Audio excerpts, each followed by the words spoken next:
Hi everyone and happy new year. I trust you're having a wonderful and fabulous 2023. With the buzz of the new year quieting down and with the frenzy around new year resolutions and goals beginning to die down, I thought this would be a very wonderful time to come into your space and share with you a very simple but profound principle that can help you get more done in 2023. What I'm about to share with you is something I am practicing and I am seeing the amazing results it's getting for me.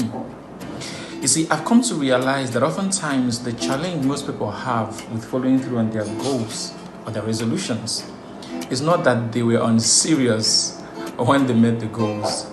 It's just that they don't have the right systems to help them sustain the pursuit of the goals.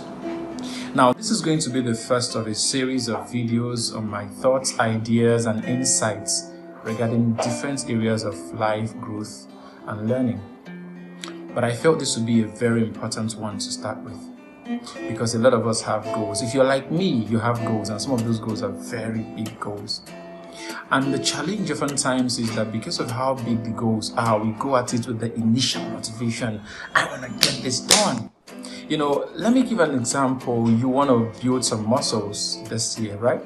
So you're thinking about the ideal picture, how you want to look by the time you're buffed up and everything. And so with that initial motivation, you go to the gym, register to the gym, and you start the workout. And maybe you have that gym instructor that gingers you, as we say it. No pain, no gain. And so you go in there pushing a lot of reps and all of that. And the initial motivation may be enough to get you started. But by the time the motivation dies down, what you're left with is discipline or the lack of discipline. Now you come to realize that because this is not a habit normal to you, you don't have the willpower and the discipline to sustain it. And so the goal falls apart. Now let's explore a different scenario. Let's say you want to read more books this year. The pathway that a lot of people will go through would be, okay, I want to read 30 books this year, 40 books this year, 50 books this year. I used to be like that. I used to coach people in reading consistency some years back.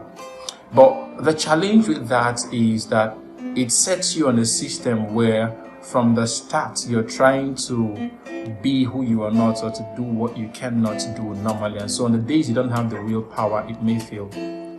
So imagine for a moment that because you want to become a reader, you decide that every day you will spend 5 or 10 minutes reading.